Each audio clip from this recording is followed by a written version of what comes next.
Peter.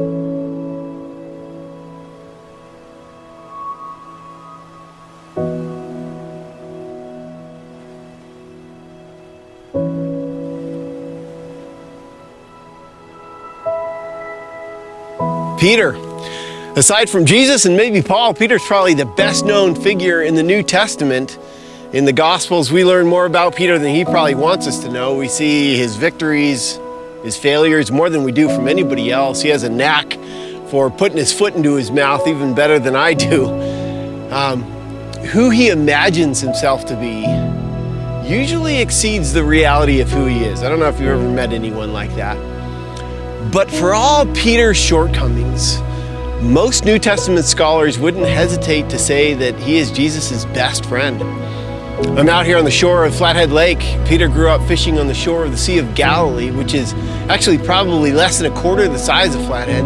It's not what most of us would think of when we picture a sea. But on the shore of the Sea of Galilee, Peter and his brothers learned hard work, courage, maybe a little hot-headedness.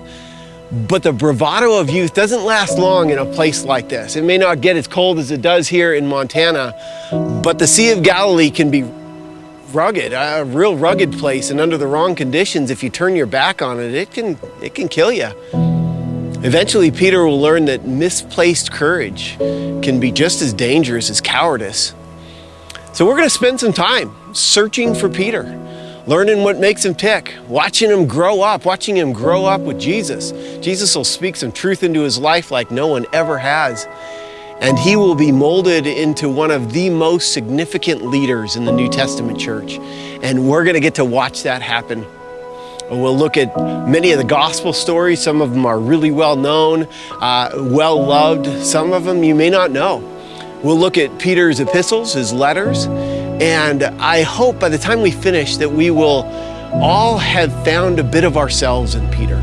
And my prayer for this series is that if we find that we share some rough edges with Peter, that we'll let Jesus smooth them out just like Peter did. So I'm looking forward to searching for Peter with you in the weeks to come.